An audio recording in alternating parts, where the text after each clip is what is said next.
Hey there, you fabulous folks. I hope your day has been absolutely awesome. We're back for another exciting episode of What If Naruto Was the Golden Devil. A big shout out to the amazing author behind this fanfiction and show them some love. You'll find their details in the description box below. If this what if scenario is getting your imagination going, drop a comment down below and share your thoughts. And don't forget to explore more mind-blowing what ifs on the channel.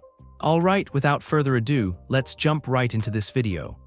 I must admit, this new formula used for the legendary Harem is incredible.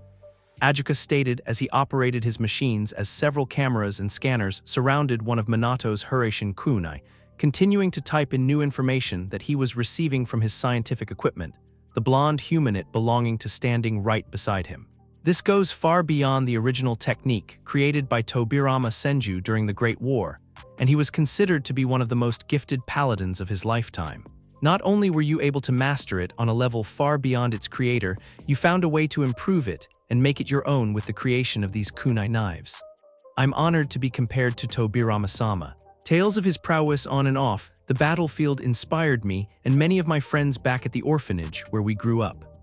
Minato replied as he rubbed the back of his head with a smile on his face upon receiving Ajuka's praise. Not really surprising there. Our faction lost an entire division of devils to him, his brother and their clan, which was hard for many of the older generations to accept since he and his family were humans. Memories of the Great War flashed through the green-haired Satan's mind as he thought back to the Senju clan, a family of human warriors that served under God, the angel faction and the churches, and given weapons and abilities to aid them in the war. An image of a white-haired man with dark-colored eyes and wearing armors flashed through his mind. Tobirama being one of the few humans to truly earn his respect and the respect of other survivors from the Great War. The Senjus were blessed by God, true, but they were otherwise normal humans that both devils and fallen angels believed to be inferior to the supernatural beings from any of the factions. Never underestimate the potential of humans, especially when our backs are to the wall. Minato kept the smile on his face as he moved his hand from his head to his hip. It's because of our weaknesses that we do our best to improve and create better ways to survive whatever comes our way. A large smile formed on Ajuka's face before nodding his head. Very true. Another reason why I decided to create the evil peace system. We devils might be powerful, but we are far from perfect. Most of my kind don't even attempt to improve themselves unless circumstances demands it. It is certainly a weakness that can be exploited if they aren't careful. One of the reasons I became so infamous was because I worked to improve myself and thought of no ways to use the power given to me by the Holy System Control, thanks to Archangel Michael. Minato moved out of the way as another branch member of the Lucifer clan's tracking team rushed past him with a quick apology. Watching as the devil used special equipment to move one of his Harem kunai, since it was technically a holy weapon and would cause some damage if touched directly. If it wasn't for him and Gabriel, who actually took an interest in my training, I would have been killed a long time ago. Interesting words coming from the church's Yellow Flash and one of the strongest paladins to appear in the centuries to follow the Great War. You were declared as the fastest man in the supernatural world and known to defeat countless ghouls and other enemies of the church in only a few seconds. You trained alongside the current paladin and strongest exorcist, even though you didn't possess a sacred gear like he did such a humble human. Ajuka couldn't help but let out a chuckle at his own words as he took notice to more devils working under him, and the Lucifer clan were continuing to use their own copies of Minato's Harem kunai track down the marker on Mito. It was obvious that the older devils working on the special knives were still a little wary and somewhat fearful of the legendary triple-prong kunai knives spread out across the room. Heh. Imagine my surprise when I hear from Surzech that the reports we received about your death were not only falsified, but you were married into the Lucifer clan and father of 2 children at that. I'd certainly like to hear how that came to be. Let's just say that life is a funny thing, and fate has a strange way of pointing us down paths that lead to the craziest situations. Closing his eyes at that, Minato let out a soft sigh as his expression turned completely serious. I was an orphan my entire childhood, so the fact that I met Kushina and was able to have a family with her, with 3 wonderful children, is an outcome I don't regret in the slightest. There are only 2 things that I regret, and one of those is that I was not able to protect my son and daughters from getting into these dangerous situations.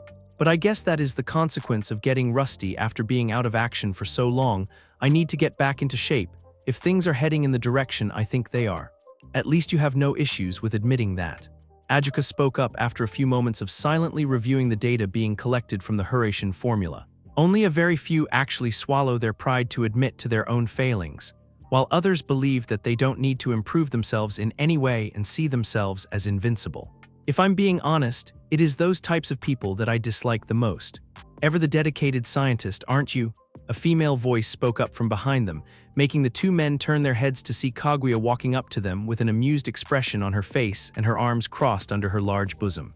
All of the branch members bowing quickly at the Lucifer clan's head as she entered the room before continuing their work, while some of the devils working under Ajuka stared at the only female super devil in awe for a bit longer until they composed themselves and returned to their objective as well. You've been like that ever since you were a child, obsessing on your little hobby over everything else. Ajuka couldn't help but let out a laugh as he stepped away from his computer and placed a hand on his hip, and whose fault was that? I seem to recall a certain someone encouraging me when I was a child to pursue my obsession, to learn all that I can, and become a scientist/creator. Telling me that there are enough muscle-headed destroyers ruining everything else the world. Such wonderful advice. The smile on Kaguya's face didn't last long as she came to a stop beside Ajuka and Minato, turning her head to the nearest screen where a digital image of Minato's Harem formula could be seen with various data and numbers circling around it.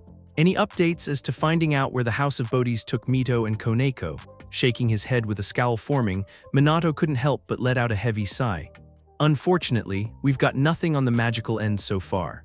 Any usage tracking spells doesn't seem to be working, even though I added in some additional sealing formulas to the original design in order to get a general idea of what kind of dimension we are looking for. I've also tried seeing if we could try and reverse summoning Mito back here by boosting the connection between the kunai knives I have here and them, but that didn't work either. Plus, the downside of that plan is that only Mito would be teleported her since I don't have a marker on Koneko. I can only guess that something is interfering with any attempts to connect with them magically, let alone sense either presence of the girls or the House of Bodhis. Could it be Senjutsu? It does allow its user to cloak themselves and avoid detection. Kaguya questioned, having some experience with the technique in her younger days when she came across a few yokai who had managed to tap into the dangerous power, with a good number of them succumbing to the corrupting malice and negative that came with it. Very true, it is still hard to believe that the House of Bodhis somehow managed to find a way for them to harness the power of Senjutsu via serum injections. Though if it rebounded on them, the injections the group that had attacked Rias and the others at the movie theater must have been a prototype of some sort. That House of Snakes have never cared about their subordinates in the slightest, always willing to sacrifice them or the innocent without blinking an eye. A small frown formed on Ajuka's face at his own words. A somewhat obsessive scientist and enthusiastic inventor he may be, the green-haired Satan never believed in needlessly sacrificing the lives of others to further his research. So it's a strong possibility that have more of those double-edged serums, or worse, more advanced injections that don't carry the same weaknesses. Placing a hand on his hip, a frown formed on Minato's face, as well as he thought back to the damage created from the group that attacked the young devils. Having seen the image recordings that had been made by Rias and the Lucifer side branch before they began restoring the theater rooms. Even if we boot the abilities of our sensory-type devils, there is a strong possibility that it won't work since Senjutsu is still an open area of unknown territory, which is why scanning the formula of the Harem using my machine and computing in any possibilities that would help us out a lot more beneficial in our search. Ajuka added as he turned his head back to the computer as it finished scanning the kunai, moving close to the machine before typing rapidly across the keyboard for several minutes while nodding to himself. There is good and bad news to what has been attempted so far by the search parties. Because of the quarrels that the House of Bodhis has faced in the past when it came to dealing with other houses from the remaining pillars, as well as other factions, there is no way that they could get away with hiding with one of them without having permission to enter those special dimensions. Which basically means that the search turns into looking at places where they would have access to what about their home dimension, Kaguya questioned. Only for Ajuka to shake his head at that. That was one of the first places that we tried, but it's unlikely.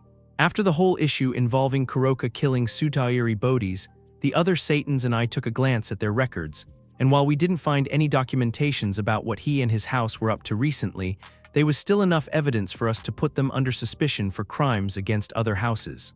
I heard about that. It forced them to go on the run and then into hiding. Another female voice spoke up, belonging to a red-headed girl that looked to be around 16 or 17 years old.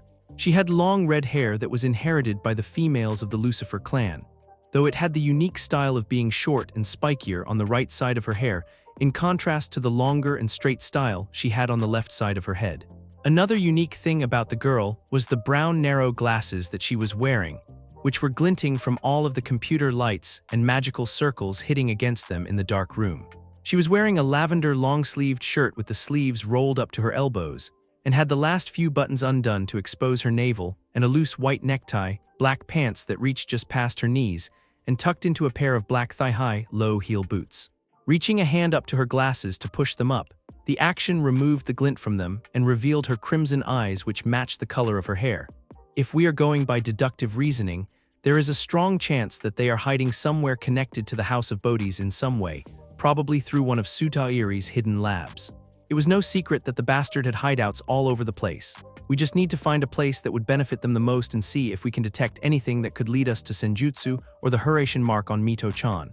You certainly know your stuff for someone so young, Ajuka commented with an intrigued expression as he stared at the girl, who let out a huff as she placed a hand on her hip. Of course I do. I may be young and from the side branch. I'm one of the best fucking sensory type and trackers that the Lucifer clan has.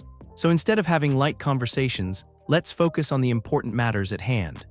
The girl retorted with a frown on her face before turning her attention to Kaguya and Minato. With your permissions, I'd like to retrieve Kuroka and see if she can give us a list of locations that Sutairi Bodhis used as hideouts/laboratories. She would also be a great help in detecting Senjutsu if those assholes are using it as a cloaking device. Very well, Karin, please go get Kuroka-san. I'm sure she wouldn't mind helping us out, Minato said, to which the glasses-wearing redhead nodded her head before Sped walked out of the room as fast as she could. The blonde human turned his head towards Ajuka, who just had an amused look on his face as he watched Karin leave. I'm sorry about that. Everyone is a little on edge about Mito-chan and Koneko-chan's safeties. No need to apologize. It's understandable in this sort of situation. The Beelzebub dismissed before the amusement on his face was switched with a serious expression.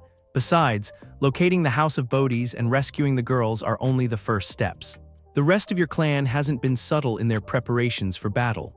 Kaguya had a cool expression on her face at that. There's no reason for us to hide our intentions for the battle to come. The House of Bodhis has threatened the lives of my grandchildren, their friends, and the House of Gremory. For them to come out of this situation alive or unharmed is foolish and unrealistic. Outside at the Lucifer mansion, standing by himself in the open area facing away from the mansion with Excalibur in both hands, Naruto had his eyes closed as he took in a soundless deep breath, his right leg positioned a few feet ahead of his left while he held Excalibur in front of him. A few seconds passed as silence spread throughout the area until Naruto's eyes snapped open, raising his sword high above his head before bringing the blade down. He wasn't finished as Excalibur's blade changed directions and swung horizontally in front of him, before it was followed by a few diagonal strikes, until Naruto did a 180-degree spin with his sword in his right hand.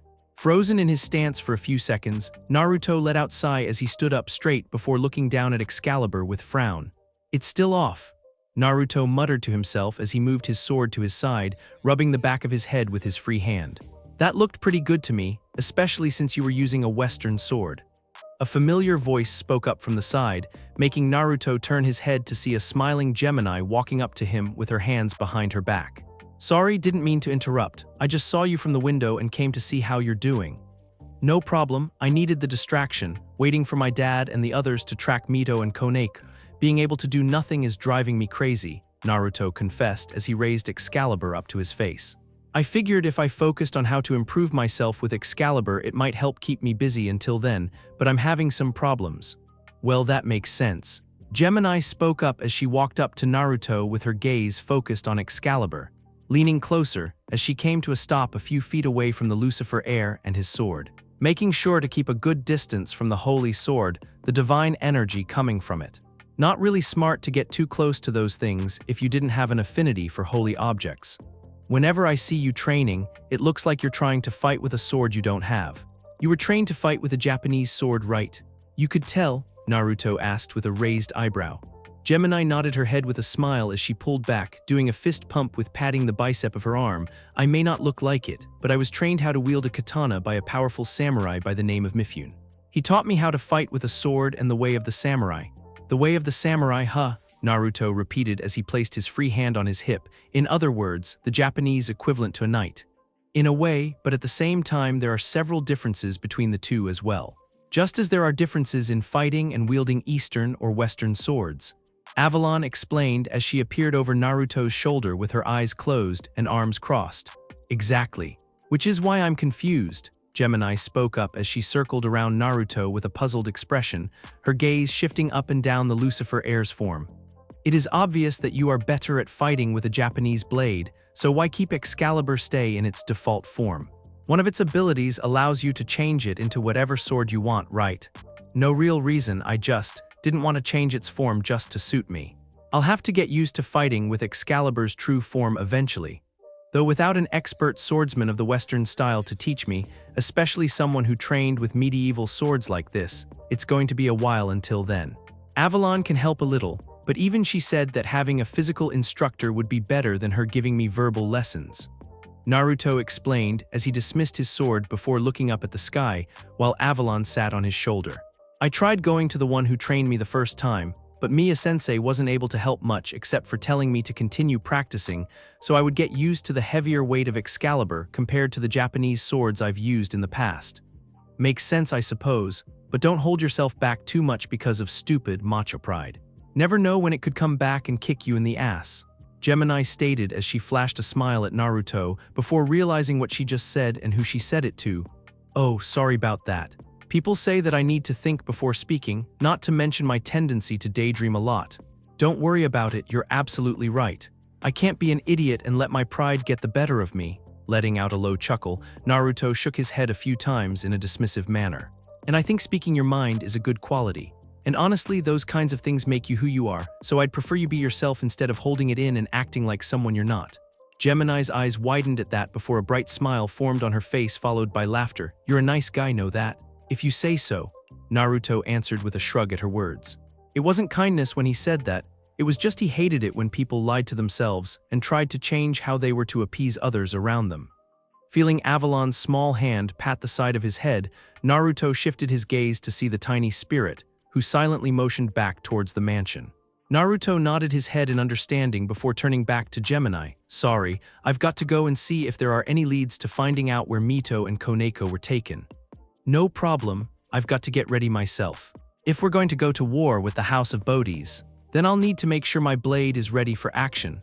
The red-headed American replied, while leaning forward a bit with a determined smirk and her hands balled up into fists in front of her face. We'll show them not to mess with us Lucifers. Yeah, thanks, Gemini, and for the helpful advice. Spinning himself around with nodding his head to the girl as he dismissed Excalibur, Naruto began making his way towards the mansion, while Avalon sat on his shoulder. I really have been an idiot. An image of a younger him sitting in a seiza position in front of his sensei, Miya, who was mirroring him while two wooden swords were placed between them. The woman's words echoing through his mind as he soon reached the entrance of his home. If you truly wish to study the art of the sword from me, you must remember one thing: become strong. Strong enough to protect the ones important to you and protect yourself. That is my only wish to you as you learn my sword style. Mia's voice was quickly drowned out as the blonde reached out and grabbed the handle to the door. Until I find someone who can teach me how to fight with a Western blade, I can't weaken myself, not when I have people I need to protect. Turning the knob and letting himself in, Naruto had only one thing left to say to himself in a low whisper: my blade will soar to the skies above. Secret Bodhi's dungeon. How are your hands, Mito? Koneko asked as she knelt down next to the young Lucifer, who was resting up against the wall of their prison cell. Shakily raising her hands up to reveal the burns that were still pretty fresh from the electric jail bars shocking her, Mito flashed the Nekashu a smile. They still sting a little, but I'm getting used to it. Frowning slightly as she could tell that her friend was just putting on a brave face, Koneko turned to where water drops were seen falling from the ceiling and walked over to where the drops were landing. Using her strength to tear her short sleeves off, she carefully ripped them into two long strips before holding them under the water drops to absorb the moisture. Moments had passed before the white-haired girl was satisfied with how wet the clothes were and made her way back to Mito, before wrapping each strip around the younger girl's hands and tied small knots so they wouldn't come undone. There, it isn't proper first aid, but they'll have to do for now. Thank you, Koneko-senpai, that feels a lot better actually, Mito admitted as she looked down at her bandaged hands in relief. Nodding her head, Koneko sat herself next to Mito while closing her eyes. Except for the mild noise coming from the experimental creatures in the other cages, the two were mostly greeted by silence as they sat in their spot against the wall. Until it was broken by a voice. "I'm sorry, Mito." Huh, the red-headed girl looked at her friend in confusion, only to see that Koneko was staring ahead with sadness and regret in her eyes. "What are you talking about? I was the one who wasn't thinking and got shocked. You wouldn't be here if it wasn't for me." Thinking back to how she separated from the group and went to probably the most obvious place she'd be just to get away from Kuroka. If she hadn't done that, Mito wouldn't have followed her and got caught up in that battle with Kasumi and her servants. "I let my mixed feelings for my sister get the better of me." "Nah, you shouldn't blame yourself for that." "I don't." Mito shifted her eyes back and forth as if she was making sure no one was listening before leaning in closer. "Don't tell, but Oni-chan sometimes gets on my nerves too." Letting out a sigh at that, Koneko turned to Mito with a deadpanned expression. "I don't think your feelings for Naruto and my feelings for Kuroka are exactly the same. It might not be the exact same, but there are times when he does something I don't like, and I can hold a grudge against him for a long time. Nevertheless, I still love him because he's my Oni-chan," Mito stated with a bright smile. "Just like you still love your sister. You might be angry at her, disappointed, sad, all of the bad stuff, but I can tell you still feel all of the good ones too, right? Maybe, I just wish she didn't abandon me. She could have easily taken me with her. Then I wouldn't have been put on death row for what she did, and had to face all that pain alone. I lost count of how many times back then that I wished for Kuroka to come and save me." The petite yaokai confessed as she brought her knees up to her chest. "All that time in that cold, dark dungeon by myself. I gave up hope after the second week, and everything else disappeared after that." A sad look formed on Mito's face upon hearing that. "I'm sorry you had to go through all of that. Bucho and Surzech-sama, it was because of them that I got a second chance. She gave me a new name, a new family. I love them all. Bucho, Akeno-senpai, Kiba, Asya-senpai, Issei-senpai, Yu Naruto-senpai, Arcuid-san, even Gawain and Zenovia." With each name she listed, Koneko's ears continued to lower until they were flattened against the back of her head, her body starting to tremble as tears built up in her eyes. "It's because of their obsession with revenge that they came after me, and the people I care about. The House of Bodhis has caused enough pain in my life. And if anything were to happen to any of you, I'd..." A pair of petite arms gently wrapped themselves around the Nekashu's head before pulling her close until her head was resting against Mito's chest. In that moment, Koneko didn't know what to do as she felt one of Mito's bandaged hands rub against the back of her head. Mito smiled gently as she continued to hold her friend in her arms, comfortingly moving her hand repeatedly against Koneko's surprisingly soft hair. "It's all right, nothing is going to happen to us, and nothing will happen to you either. I promise." The tears building up in Koneko's eyes started to fall as the usually near-emotionless girl felt all of the grief and anguish that had built up ever since she was nearly executed. Something she had thought she had been without for so long. All of it came crashing down on her as she wrapped her own arms tightly around Mito and lost control of her tears. The sounds of Koneko's bawling echoed throughout the cell and continued on for a while, with only an often repeated words of comfort coming from the Lucifer girl. In a familiar room filled with dim lanterns, Oretsuki could be seen sitting in a decorated chair while his siblings, Iwamaru and Kasumi, sat in the only other two chairs with a split table in the center of the room. Standing at various spots of the room behind the siblings, the remaining members of Sutairi's peerage and servants of the House of Bodhis were quiet as they watched the last three Bodhis members converse. "Now we've caught Kuroka's attention and taken her sister, we can proceed with the next part of our plan." Oretsuki spoke up as he rested his head on his hand propped up the armrest. "Though you certainly brought us back a bonus. Didn't you, Kasumi? Hehe. What can I say, brother? I've got an eye for fascinating potential test subjects." The design on Kasumi's mask changing to resemble an evil version of a smiling theater mask as she crossed a leg over the other and rested her hands on her knee. We all know that the Lucifer clan was the strongest out of the four great clans. Every single member of their bloodline possessing massive energy sources and the power to wield pure darkness magic. The smile on Kasumi's mask faded, however, as Iwamaru let out a grunt as he spoke up, the large bulge on his back shifting against the back of his chair. "Personally, I think snatching up that brat at the same time as Shiren was a stupid idea." "What did you say?" The female Bodhi's member snarled as she snapped her head to look at her younger brother, who crossed his arms over his cloaked chest. "You heard me," Iwamaru replied without hesitation. "It'd be one thing to have to deal with Ria's Gremory, her peerage and house since we captured her rook, but taking a potential heiress of the Lucifer clan and the younger sister of Naruto Lucifer, the one who killed Cockabeel with his light and darkness magic and the legendary holy sword, Excalibur. We have to deal with two houses now, thanks to you.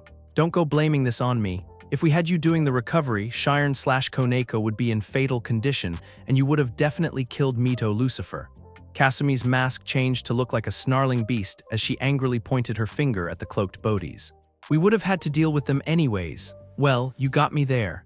Iwamaru replied with a dismissive shrug as he turned his head away from his sister, which seemed to piss her off even more. The demonic energy pouring out of the female devil's body, causing some of the servants to fearfully break out into a sweat. The sounds of something tapping caught everyone's attentions, making them turn to see Oretsuki staring at his siblings in the same position with what looked like a bored expression, while his free hand was resting on the other armrest, with his index finger tapping repeatedly against the wooden surface. Though it was the slight narrowing of his eyes that caused almost everyone in the room to tense up. Both Iwamaru and Kasumi froze as they stared back at their elder brother, knowing that the silent man was annoyed by their petty argument. "If you both are quite finished, shall I continue?" Kasumi's body trembled as she shakily nodded her head. "Oh, of course, brother." "My apologies." Iwamaru remained silent as he turned his cloaked head to the side. Oretsuki focused his gaze on his younger brother for a few moments before turning to look at his remaining sibling. "Tell me, Kasumi, what is Gyuren's current status?" "She's currently recovering in her room. I placed several barriers to keep her locked in there until the Senjutsu serum runs its course," Kasumi explained as she recalled her servant going berserk upon their return, killing a few of the servants that had greeted them until she was restrained by Jugo and Kimimaro. Despite the good news that the level 2 dosage doesn't kill the user, they still have to deal with the other side effects of using Senjutsu, being corrupted by the malice and negativity that they are forced to take in. Oretsuki finished as he finally switched his seated position and was now sitting straight, a sinister smirk forming on his face. "That makes things even more interesting. We could actually use that in our favor." "What do you mean, brother?" Iwamaru questioned with a raised eyebrow. Out of the shadows, a large white serpent slithered up to eldest Bodhi's chair and made its way up the furniture, coming to a stop as it reached Oretsuki's shoulders before resting its head. The black-haired devil reached up and pet the top of the snake's head. "We already have plans on killing both Kuroka and her sister with the power of Senjutsu, but the results from the level 2 dosage have given me another idea. If someone with a strong will such as Gyuren falls under the influence of Senjutsu's fatal flaw, imagine what would happen to someone who is inexperienced to it and even fears it." Kasumi's mask turned sinister, and Iwamaru's cloaked figure trembled violently as the two understood what their brother was driving at. The amusement in her eyes could be seen through the mask's eye holes. "So we use the serum to make Kuroka suffer even more before she dies, some additional entertainment to the finishing touches of our revenge." "I like the sound of that. That bitch would be getting exactly what she deserves," Iwamaru commented as he let out a dark chuckle. "These two have such simple-minded thought processes. I can't believe I have to continue dealing with idiots like them," Oretsuki thought to himself as he watched the two drift off into their own worlds. While he did want to make Kuroka suffer for the murder of Tsudairi, Oretsuki was more focused on the research and experimentations that the deceased Bodhis had left behind, something that Kuroka had ruined just before she had gone off the grid. Tsudairi never believed in family values or nonsense like that. Both devils were more focused on their experimentations than anything else. It was one of the reasons that Oretsuki respected Tsuteru and wanted to continue his work, even using his research on the prisoners they kept in the dungeon as well as dozens of their servants. This conflict with Kuroka and the two houses was only the beginning of the many plans he had for the future. Not that either of the siblings needed to know. "Oretsuki-sama," a female voice spoke up, turning all of the heads in the room to focus on the entrance of the dark room, and saw three figures, each on one knee and their heads tilted down. "You requested for our attendance." "Yes, perfect timing, Mimi." The man spoke up with a small smirk on his pale, snake-like face. "What is the current condition of our army?" The only female of the three, a green-haired woman with large ears that were bigger than her head, wearing an orange outfit and a black choker with an arrow-like piece hanging from it, lifted her head up to look at the three Bodhi's members. "Currently, everything is proceeding fine.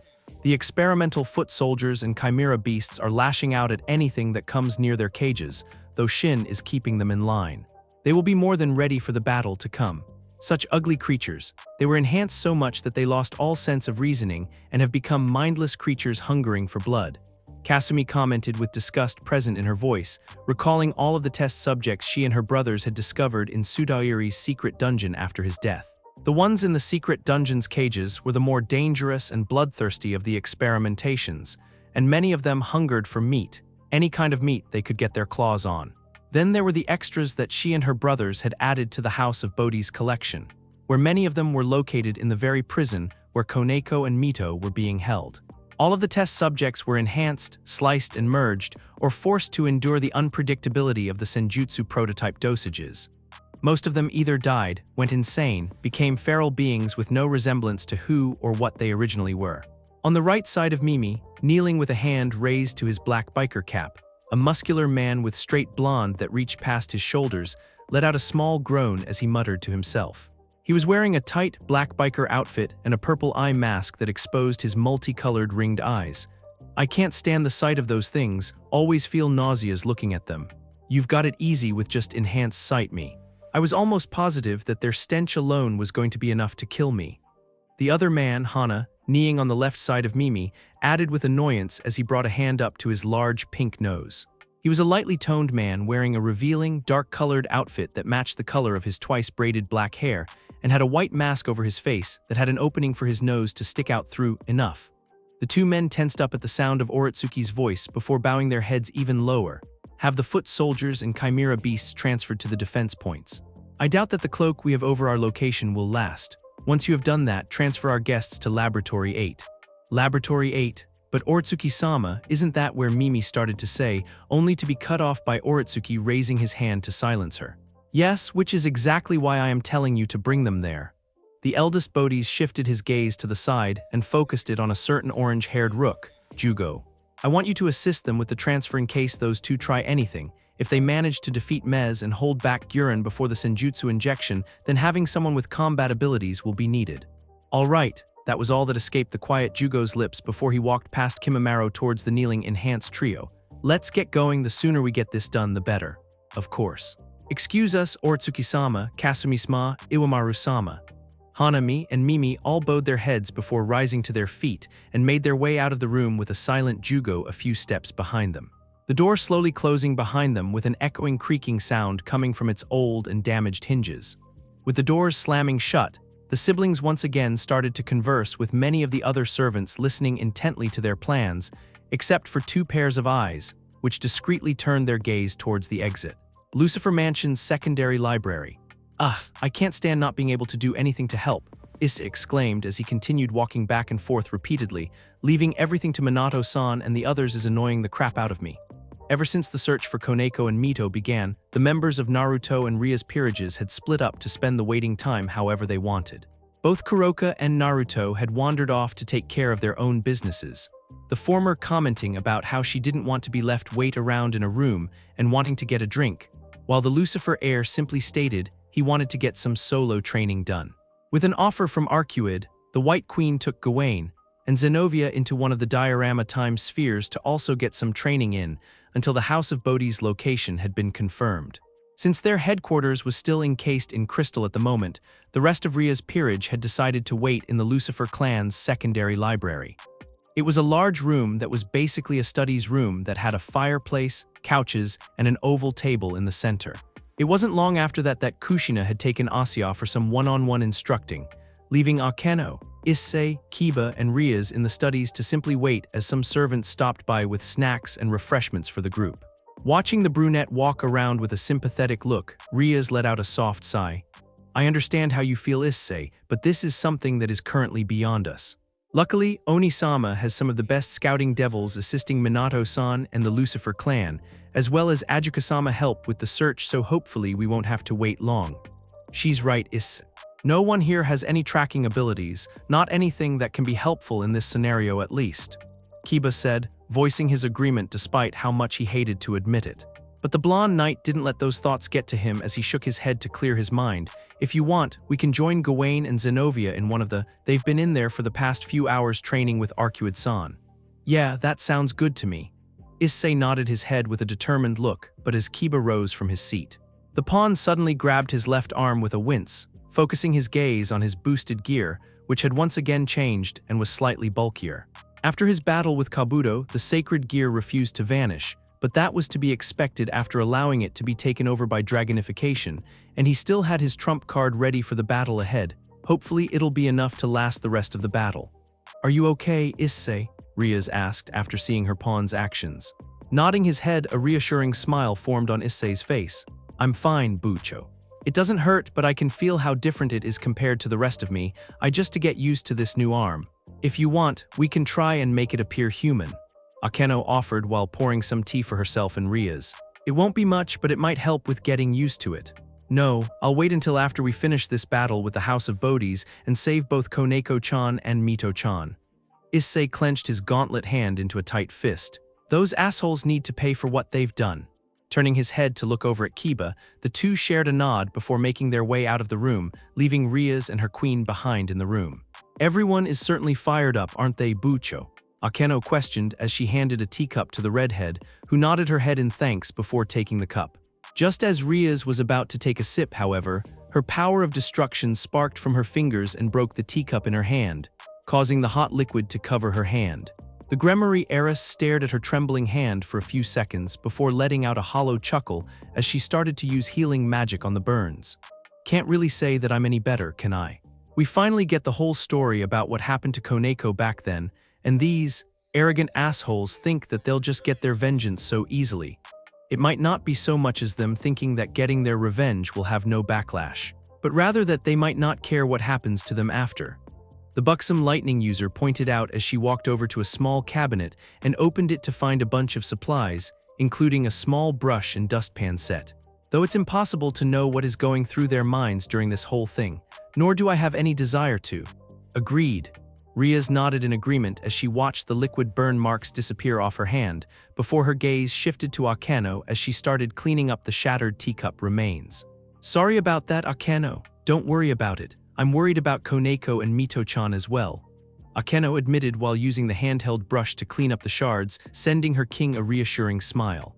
"Though I can only imagine what is going through Naruto-kun's mind right now." "Yeah." Rias turned her head to look out the window, taking notice to waves of light and darkness magic cutting into the air, signaling that Naruto was training outside instead of in one of the time spheres. "Akeno, why do you think Naruto-kun hid the fact he knew about Kuroka being here or about what the House of Bodhis did to her and Koneko?" Akeno paused in her cleanup as she processed Ria's question. "Well, we both know that Naruto-kun isn't someone who does anything reckless, unless the situation presents danger for someone he cares about. He usually tries to get as much details as he can, but he is kind-hearted and an older sibling. He probably thought that unless Kuroka was going to be a threat, allowing her to stay in the shadows so she can keep an eye on Koneko in order to keep her safe was no big deal." The ponytailed girl's words made sense to Rias, though as a younger sibling herself she didn't have that experience. True, the age gap between her and her nephew, Milika's, was short enough that they had a sort of brother-sister relationship even though she was his aunt, but that was still a somewhat different situation. But he must realize that now that Kuroka has been exposed, the chances of her escaping once this battle is over is almost non-existent. Even with the evidence pointing in her favor, she still murdered her former king. Do you really think Naruto would do nothing to try and make the situation easier for Kuroka? Like I said, he is a kind-hearted person. Finally sweeping up the remaining shards, Akeno stood up with a smile still on her face, thinking back to earlier when she secretly overheard the conversation between the blonde and the Nekomata earlier that day. Not to mention stubborn, sometimes that dummy is a little too kind-hearted. Rias couldn't help but smile as well as she said that, something that Akeno continued to mirror. He's supposed to be a devil after all. Meanwhile, still no results yet, Naruto thought to himself as he walked down a hallway, with Avalon floating over his shoulder after seeing his father, Ajuka and the others hard at work to find any traces of the House of Bodhis or the girls. Sadly, there was no new updates on the situation, except for the fact that they had found that there had been recent activity at the abandoned Bodhis mansion. And yet they could not detect anything that could lead them to the Bodhis group and their servants.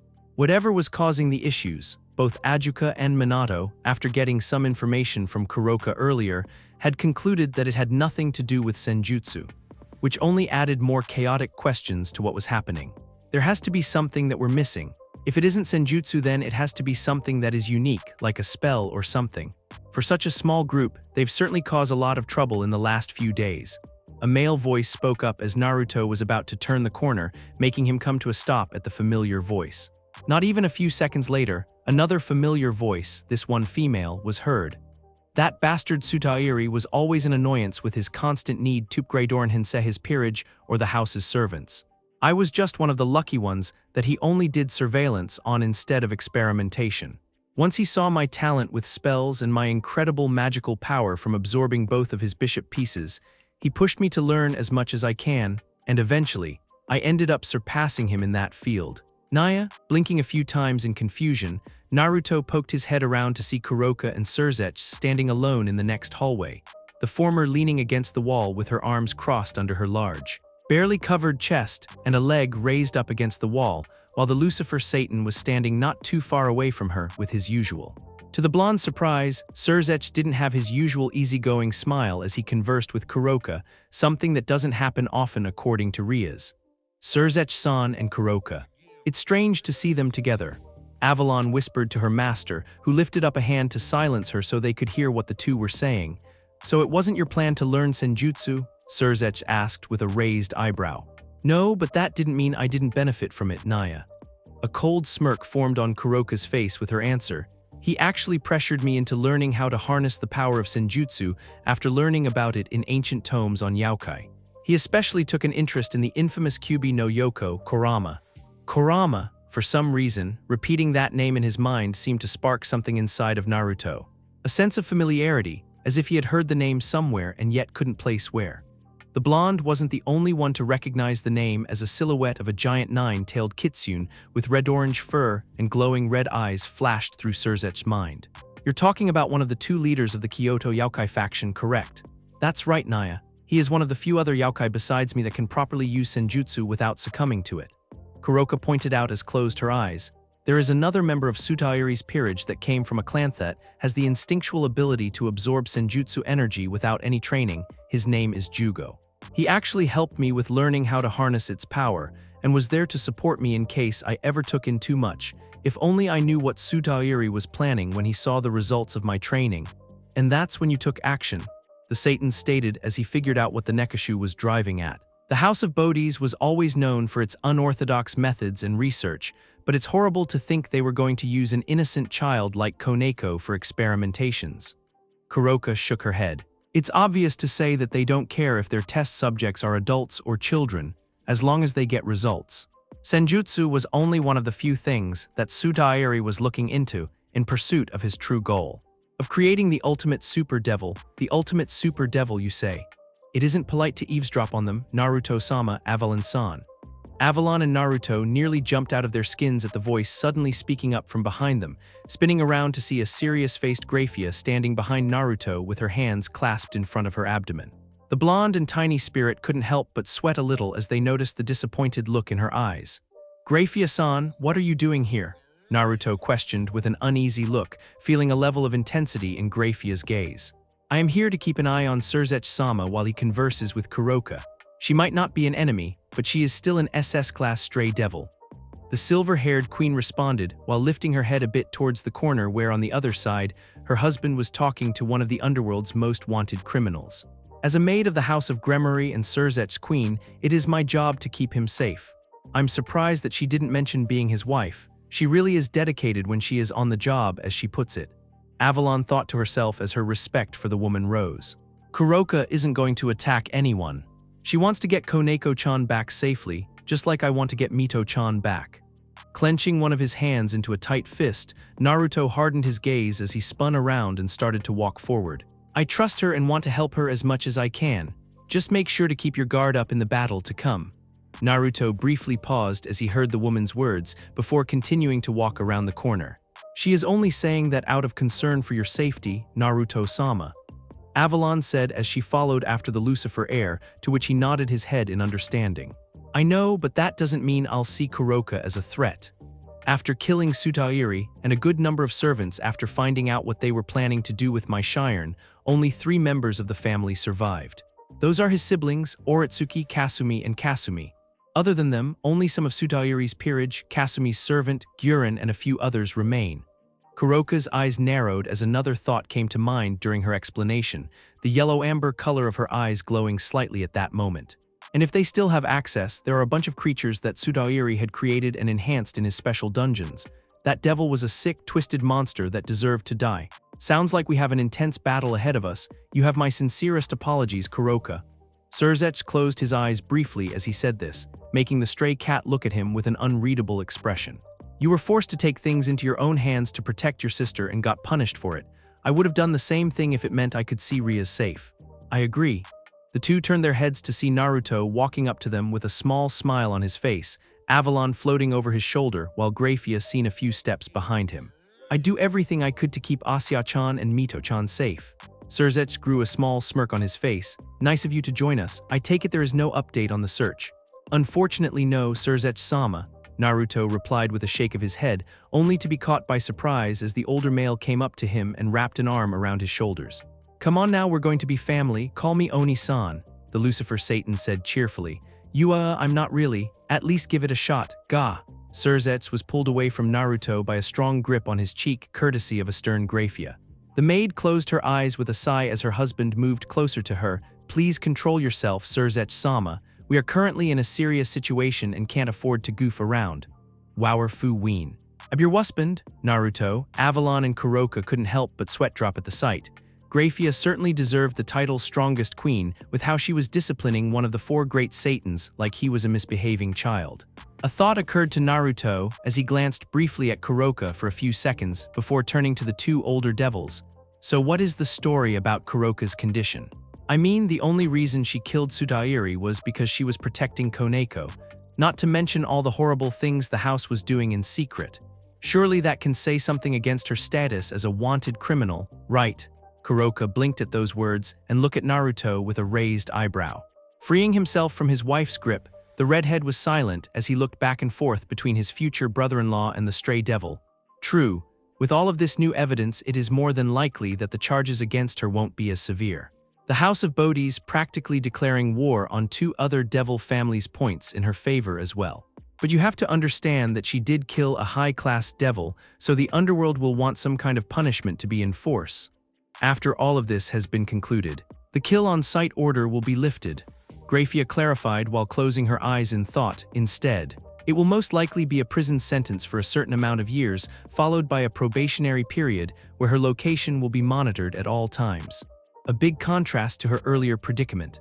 Avalon crossed her arms over her chest as she thought about what was being said. And as a Satan, he should have more than enough pull to make it happen. Well, Naya, it does sound a lot better than having a large target on my head. Kuroka spoke up as she shrugged her shoulders with a soft chuckle, though the other four could tell that the Nekashu wasn't amused in the slightest. Though don't expect for me to make things easy for you devils. Isn't there anything else that we could do to keep her out of prison, I mean? The three were surprised by Naruto's question, while a smiling Avalon only nodded her head with praise towards it. I mean, Kuroka and Koneko-chan, they were separated on poor terms because of the actions of Sudaire and his house. So is there any way that they can stay together once this is all over? I seriously doubt she'll get into any trouble that puts her back onto the wanted list. Kuroka could only stare at Naruto with silent shock at how he was not only trying to defend her, but keep her and her sister together instead of being forced apart once again. The stray cat didn't even notice as a small flush formed over her cheeks as she stared at the blonde. A smile appeared on Surzech's as the redhead let out a laugh. I can see you're serious about this, huh? I suppose if someone reliable enough agreed to keep an eye on her and take responsibility if she went astray, such as a high-class devil or join a peerage. There are only a ways we could work with that would leave many satisfied. Pardon the interruption. The four turned to see a branch member was standing not too far away, but Minato-sama and Ajuka-sama have requested your appearances, Graphia-san, Surzech-sama. Ajuka is asking for me, huh? Well, I wouldn't want to keep him waiting, Surzech said with a mock-exasperated sigh and a smile on his face before turning his head to Naruto. We'll continue this conversation later, Kei. For now, why don't you rest up until we find something? Better to be in peak condition for the upcoming battle. Right, thank you. That was all Naruto could say before the Crimson Lucifer and his queen followed the branch member down the hallway, leaving the blonde and Kuroka by themselves. At least there's going to be a conversation. He could have blown me off completely. I agree, he could have denied your request and stayed adamant on prison time. Thanks, Naya. Naruto blinked before turning to look at Kuroka, just in time to feel something soft press against his lips. His eyes widened in shock as he realized what was happening before pulling back a few feet with his face matching the color of his fiancée's hair. Avalon was no better as she was staring at the two with a small blush and white circles for eyes. What was that F for? You pulled back too fast, I was just showing my appreciation. Kuroka stated with a coy smile, a hand raised her lips as her gold eyes glinting with amusement. Was that a stutter just now? Looks like I've finally figured you out, Naya. What are you talking about? The redness on Naruto's face died down only a little as he stared back at the Nekashu with a wary look. Heh. You can't handle it when someone is seducing you directly, can you? Kuroka deduced in a playful tone, taking a step forward to which Naruto took a step back. When you're dealing with a woman who uses seduction or their sensuousness in battle or in general, you learn to build up a resistance. Like when we first fought and you didn't react to my body being exposed. But when it comes from an honest source and focuses on you alone, you react to it because you know it's on a personal level. So what if I do? I know that there are people in the world that use their looks to try and take advantage of others, both in and out of battle. Naruto retorted with a frown as the redness faded completely at the thought, having learned about such things after training with his father and Mia. I think it's horrible when people use that to hurt others or worse, so of course I don't pay attention to things like that.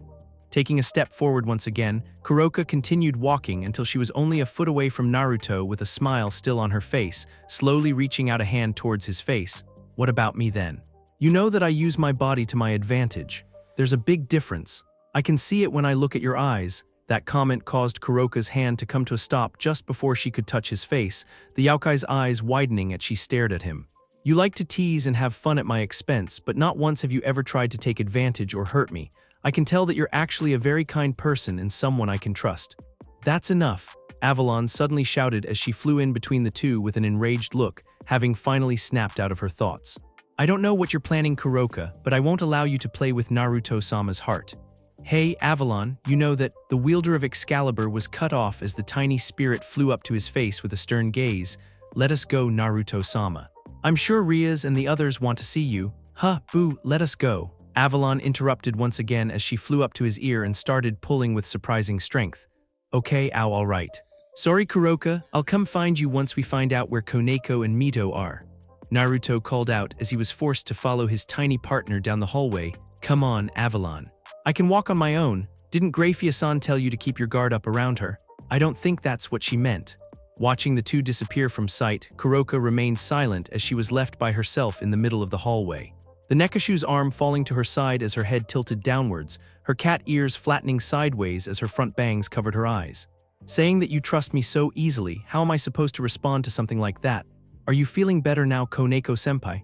Mito asked as she stared up at Ria's rook, who was now standing and doing some light stretches. Extending her arms high above her head, the petite Nekashu felt a satisfying pop before letting out a soft breath. Yeah, thanks for earlier, Mito. You don't have to thank me, that's what friends are for.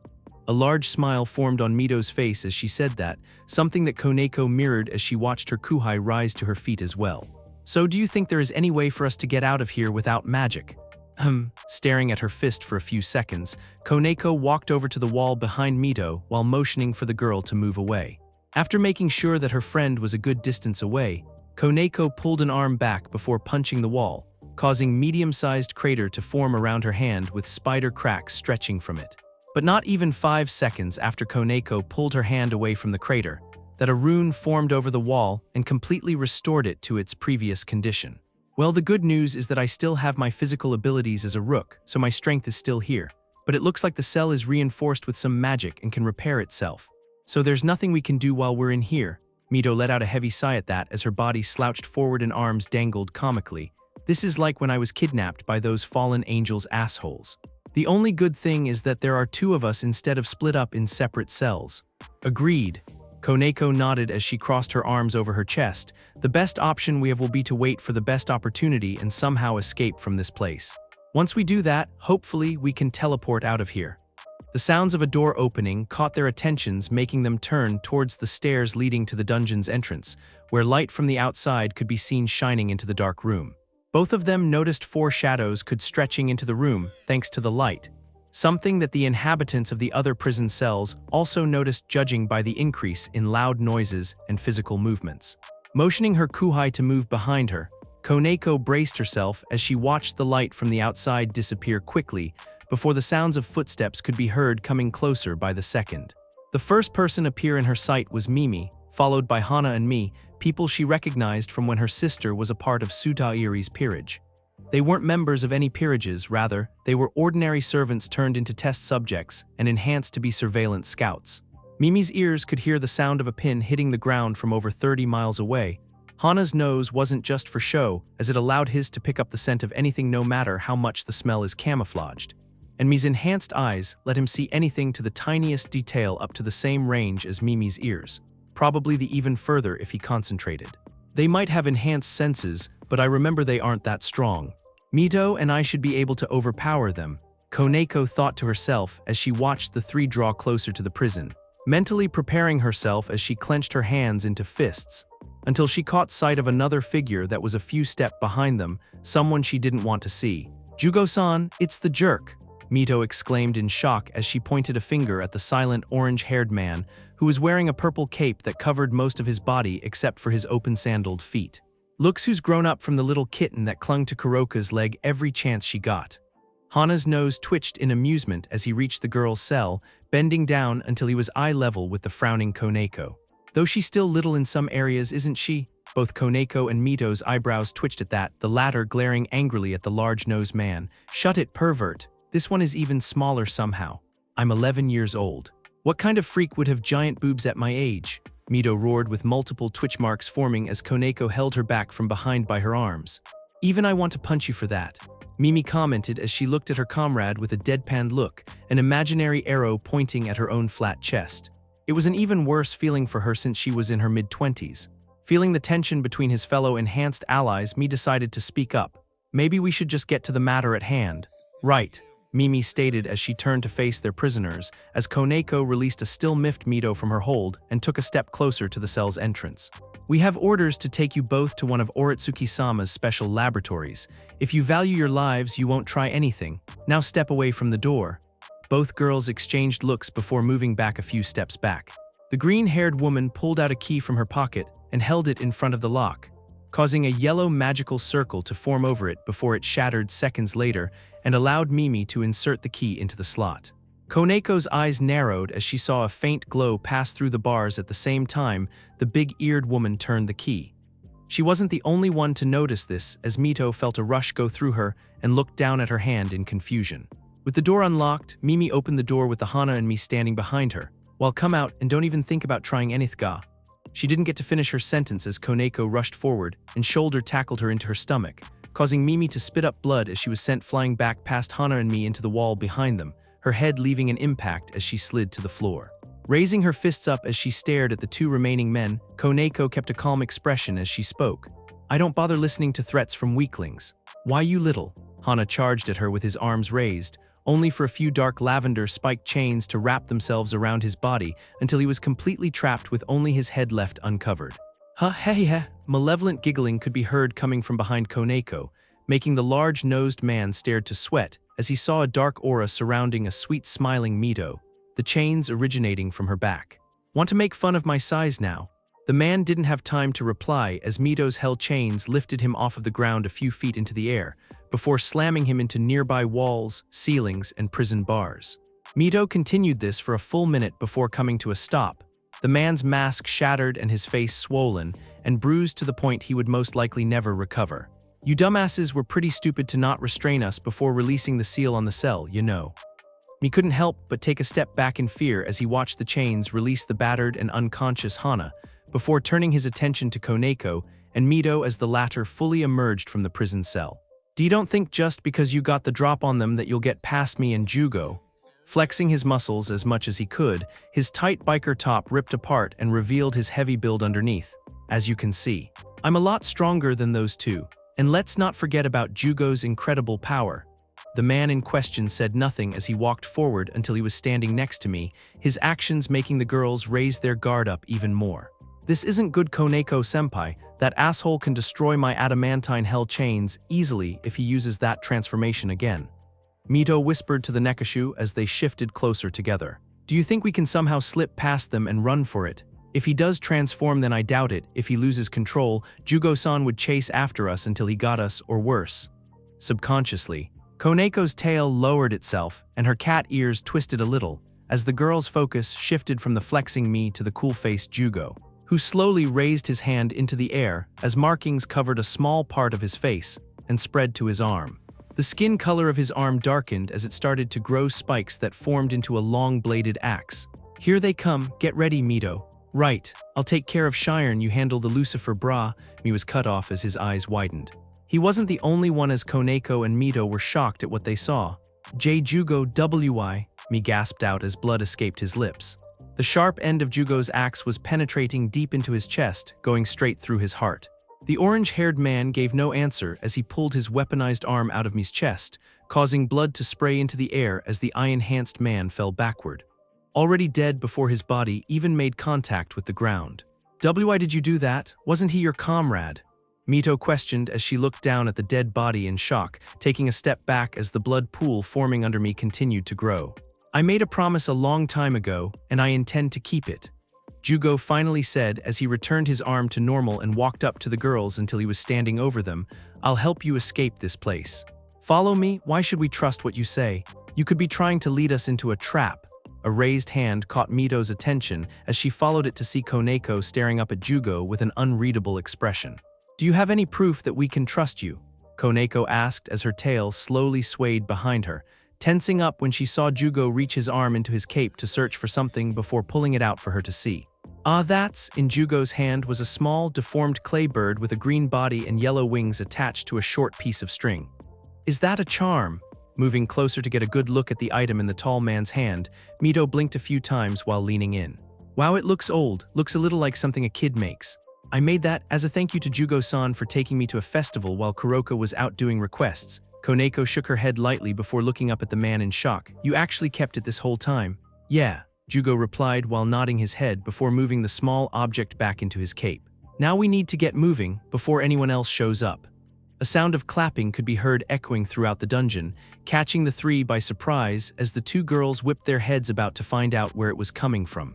Jugo narrowed his eyes slightly as before turning his head to the side, where a male shadowy figure could be seen walking towards them.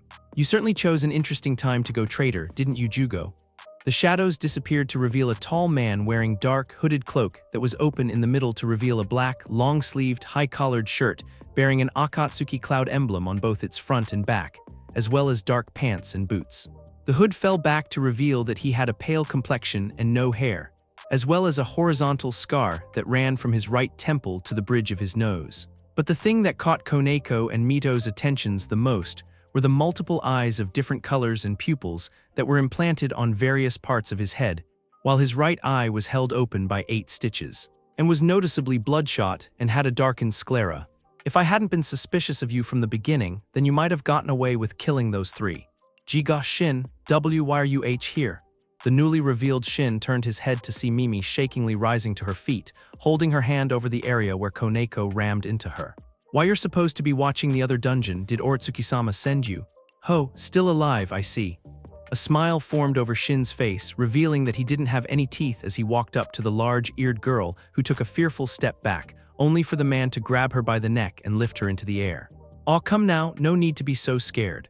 It's an honor to die in combat. Raising his free arm, his sleeve lowered and revealed a large 3-pronged weapon with a handle in the center just seconds before he swung it at Mimi, leaving her scared, decapitated head in his hand as the rest of her body fell to the floor.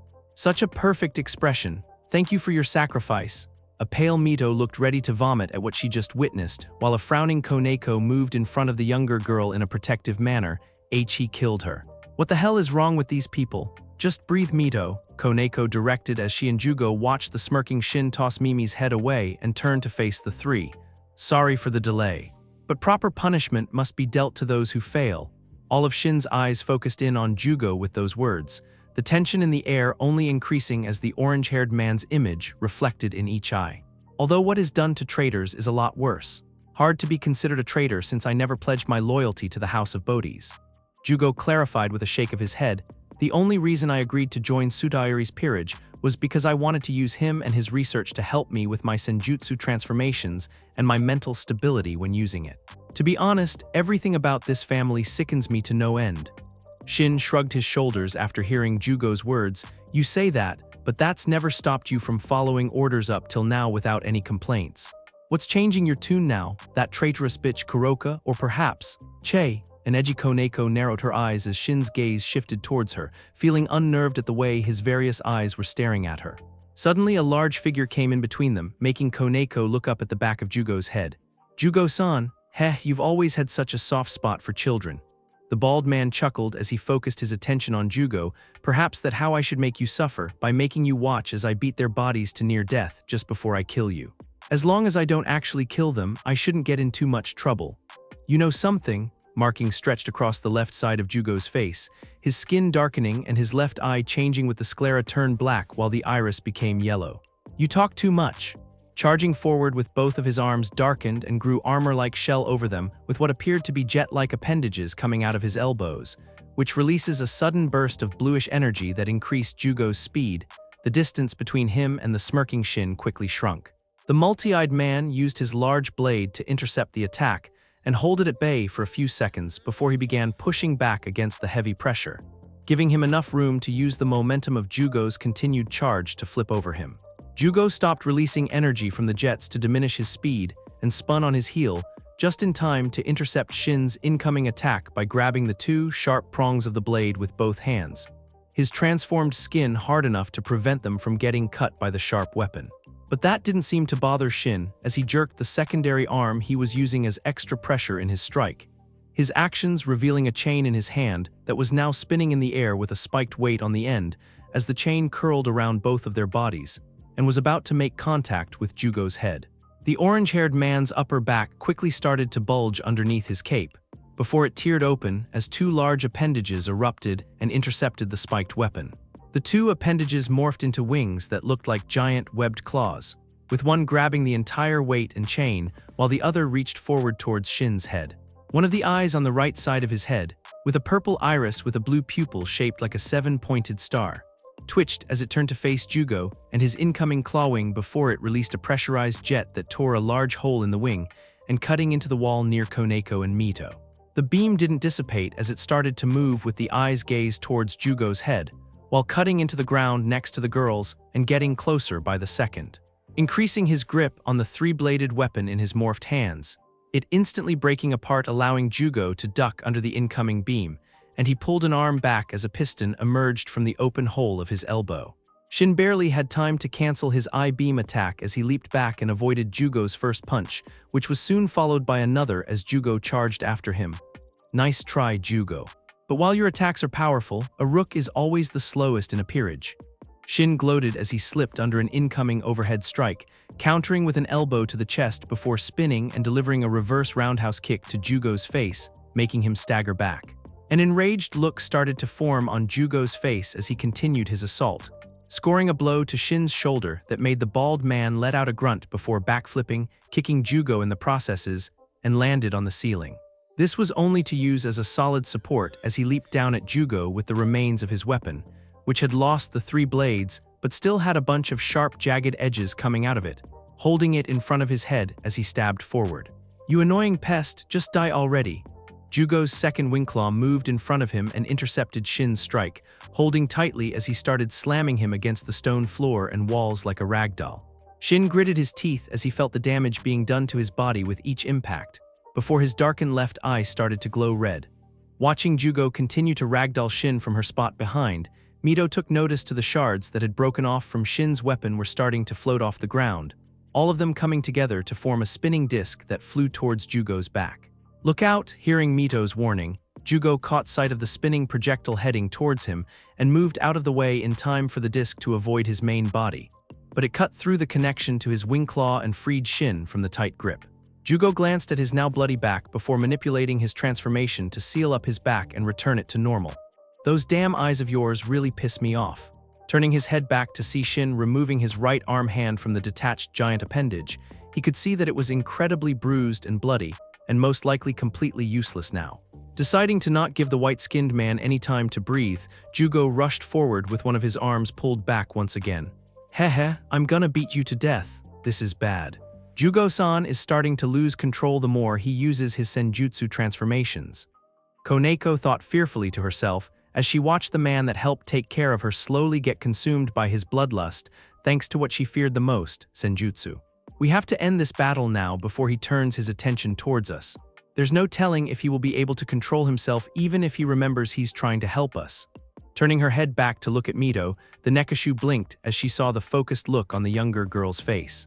I told you you're too slow to hit me. Shin shouted angrily as he moved to dodge Jugo's enhanced punch, only for lavender chains to wrap around one of his legs and hold him in place, making a few of his eyes follow it to see that it was secretly trailing along the floor and walls until reaching its original coming from the back of Mito's foot as she was positioned behind Koneko. Damn it, when did she? Shin couldn't finish his sentence as Jugo's punch made contact, but it wasn't finished as the piston coming out of Jugo's elbow compressed into his arm and released a huge burst of senjutsu energy from his transformed fist. The energy tore through Shin's abdomen and created a large hole in the man's body. Ha, not so cocky now with a hole in your gut. Grog, why you really got me? A pained expression was etched onto Shin's face as blood poured out of his mouth before it was replaced with a weak, cocky smirk. But you still lost. Jugo's eyes widened as he heard that before Koneko's voice called out to him. Jugo-san, behind you. As the body hanging off his arm fell to the ground, a strange spiraling void appeared behind him before a familiar-looking weapon emerged from it and stabbed Jugo through his back with the center blade's tip sticking out of his chest. The void dissipated to reveal that the weapon was being held by a second Shin, this one completely uninjured and showed no signs of any conflict at all. What's going on? There are two of them, a shocked Mito shouted in disbelief as what she was seeing. She wasn't the only one as Koneko's eyes had widened so much that her pupils were shaking at the sight of Jugo being run through. How is that possible? D-damn, you actually took one of your clones out of the laboratory to distract me. Jugo grunted as his body started to return to normal as he looked back at Shin, who had an amused look on his face as he slowly pulled his weapon out of Jugo, causing blood to spray out as the caped man fell to the floor. You even gave it eyes similar to yours, such a dirty trick. Now, don't be such a sore loser. Shin replied as he walked past the downed Jugo and stood over the dead replica of him, pressing a foot into the corpse's head as he continued to speak. These things are mine to use however I want. The only downside is how much of a waste this one turned out to be if he lost to you like that, but he got the job done, I guess. You bastard, that guy was basically you, right? Shouldn't you treat him with more respect? Shin turned his head to look at the angry Mito, tilting his head at her words. Such innocent thinking, as expected of a child. These clones of mine only exist because of Sutairi-sama and Oritsuki-sama's experimentations to use my bloodline and its capabilities. To me, they are merely extra body parts that I can use to extension my life, though I guess I am limited on how many of them I can use at the moment. Shrugging his shoulders at that, Shin took notice to Jugo struggling to get back to his feet. I almost forgot that you can heal wounds like that by absorbing senjutsu energy into your body.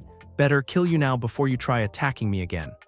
Raising his blade above his head as he drew close to Jugo, Shin's eyes divided their gazes to see Mito's chains flying coming at him from both directions and used his large weapon to deflect them.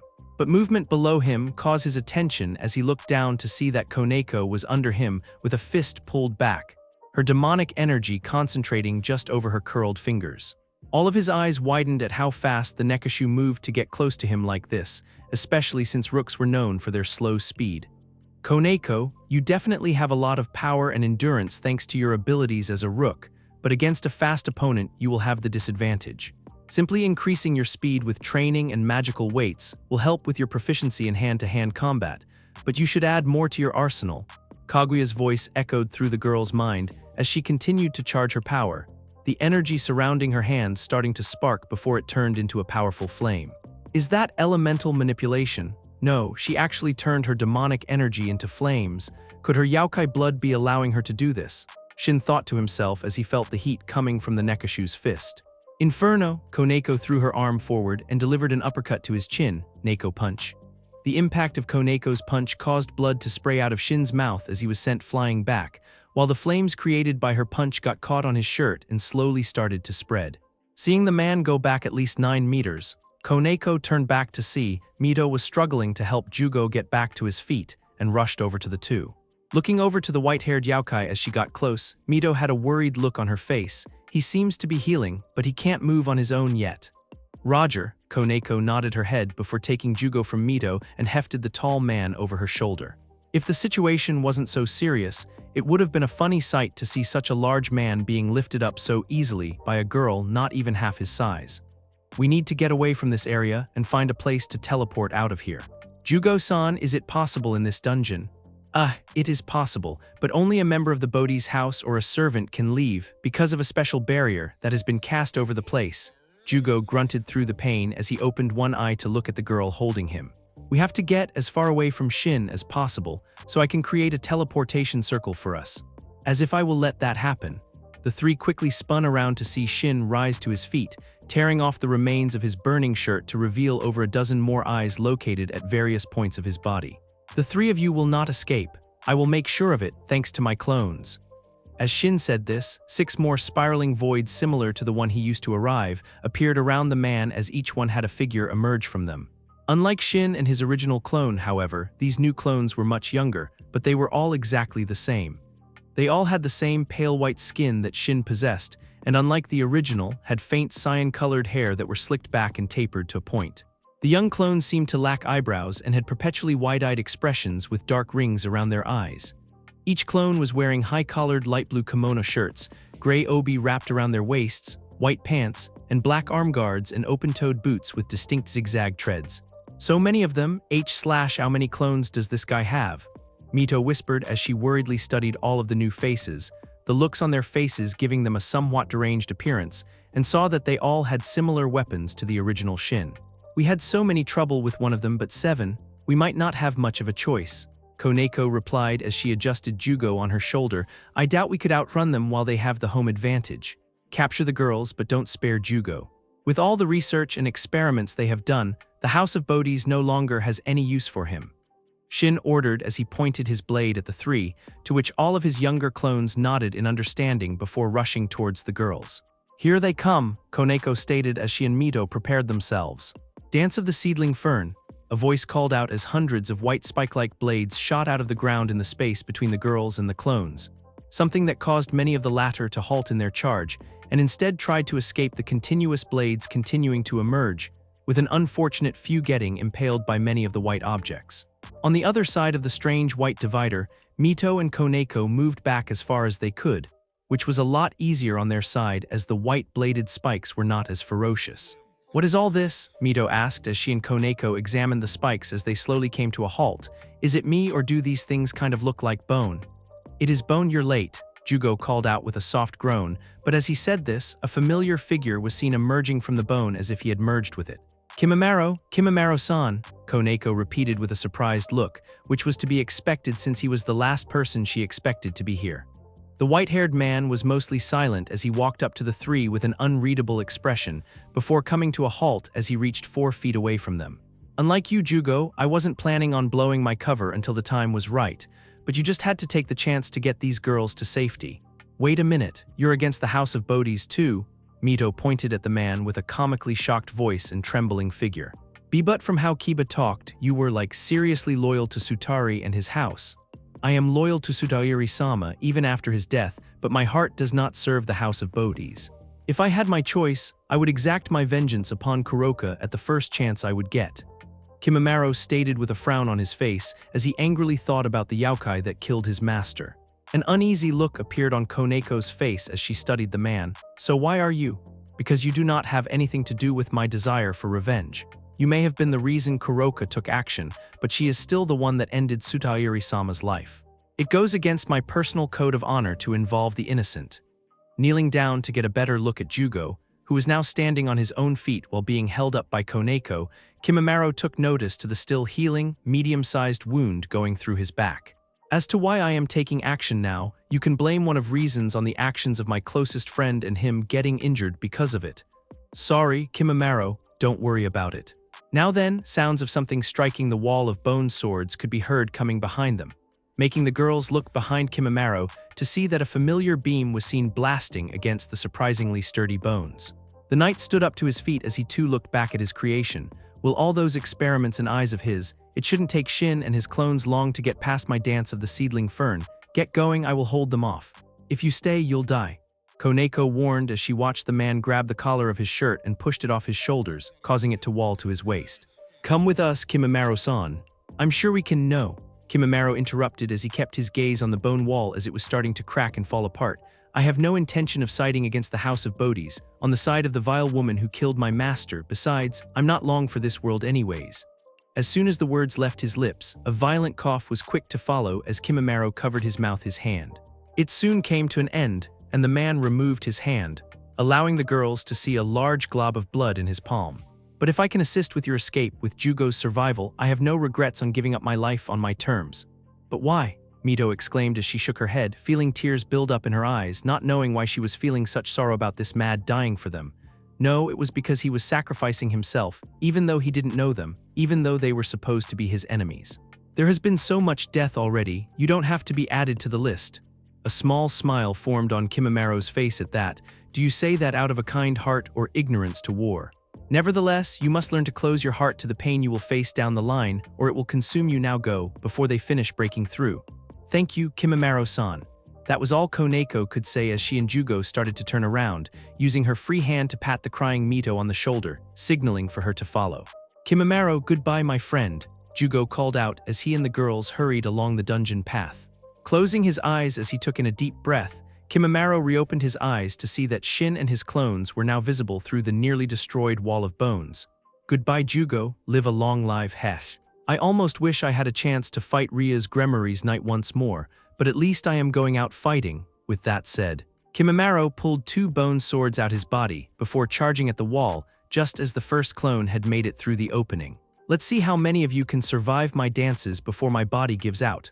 Outside the Lucifer mansion, a large turquoise magic circle appeared a few yards away from the entrance to the mansion, with 2 younger female figures and a tall male appeared in the center, though all of them fell to the floor as the circle faded away.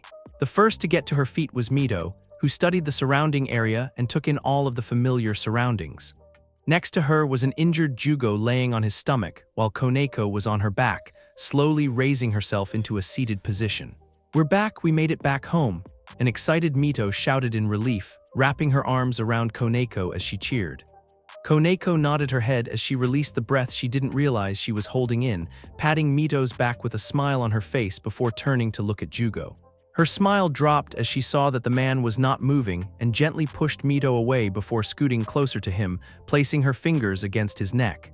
Thank the Satans, he's just unconscious. Teleporting with his injuries must have been too much for him. We need to get someone to look after him immediately. Right. Let's go, Mito replied as she helped Koneko secure the man onto her back before the 2 rushed towards the mansion's front doors, the young Lucifer practically kicking them open and looking around. Only one thing left to do, taking in a deep breath, Mito channeled some of her demonic energy into her vocal cords. Oni-chan. Asiane-chan, anyone, we need some help here.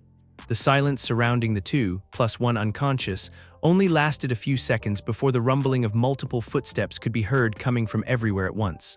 Both Mito and Koneko weren't surprised to see Naruto and Kuroka were one of the first people to arrive.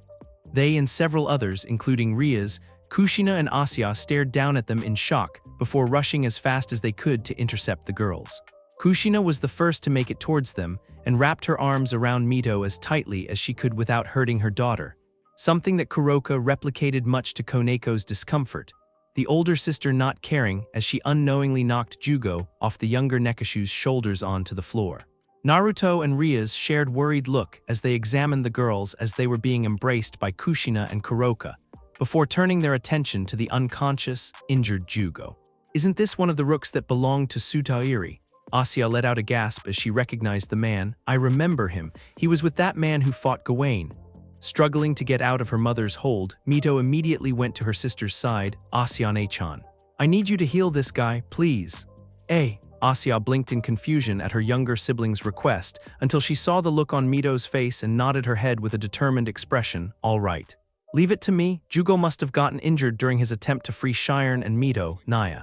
Kuroka deduced as she watched Asya begin to use her twilight healing on Jugo's injuries. He's always been reckless during a fight, but this had to have been with someone that knew how to get past his senjutsu transformation. If he really did help with their escape. The least we can do is move him somewhere comfortable. Turning his head to a few of the branch members, Naruto started to bark out orders. I want you lot to take him to one of the available rooms with Asuya. After that, I want to get some of our medical staff to assist her with his recovery and some security details just in case. Hopefully when he wakes up, he'll be able to give us the location of the House of Bodhis. It's time we take the offensive and make those bastards regret messing with us. Yes, sir. The branch members bowed their heads before working together to lift Jugo up, before making their way up the stairs with Asuya following after them. Turning his head to look back at his sister, who was once again held in their mother's arms, and Koneko, who managed to free herself from a pouting Kuroka.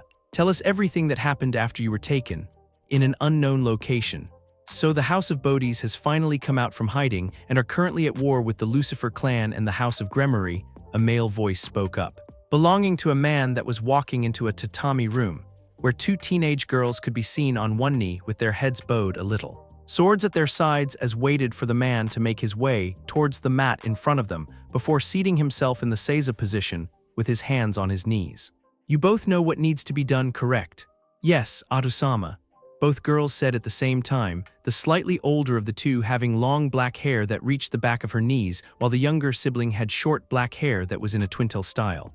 Good, normally, I wouldn't ask either of you to involve yourselves in matters like this. As our lifestyles demand that we remain in the shadows, the man replied as he shifted his gaze between his daughters. That being said, the conflict between the House of Bodhis.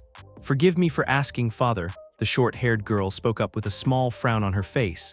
But are you really sure that both One-chan and I need to go on this mission together? It seems like overkill, doesn't it? Never underestimate an enemy. To make assumptions of something you have yet to experience or gain knowledge about will cost you if you aren't careful. Their father explained as he closed his eyes, his words causing his daughters to straighten themselves. Stay close to the shadows, focus on surveillance as the battle between the houses occurs, and make your own judgment on how to proceed. The older sibling nodded her head before rising to her feet, catching a scroll that was tossed to her once she had straightened herself, of course. We will proceed with the mission, Atu-sama. A small smile formed on the man's face as he nodded. That scroll will allow you to create an opening in the barrier surrounding the Bodhi's hideout, but only for 5 seconds, so don't waste any time once you activate it. Watch each other's backs and return safely once you have confirmed the job's completion. Just like you've been teaching us for years. Smiling brightly at her father's words, the short-haired girl stood up while turning towards her sister. Shall we get going, One-chan? Yes. Farewell, Atu-sama. With that, both girls gave their father a slight bow before disappearing in a swirl of leaves. The smile on the man's face disappeared as he lowered his head, letting out a heavy sigh as thoughts raced through his head. There is no doubt in my mind on what Oritsuki is after. All of the investigations I've done on him and his family all point to how that man used to operate. It seems that he is still the same, no matter what name he possesses. So then, finally opening his eyes, the black irises of both turned red with 3 tomos circling around the pupil. Let me see if you truly deserve your name, Naruto. Thanks for listening. I do hope you enjoyed it. If you want the next part of this video, subscribe and comment down below and turn on the bell notification, and also check out other videos that I have created and enjoy. Stay tuned for more exciting what-if stories and other amazing videos coming your way. Until next time, take care, stay curious.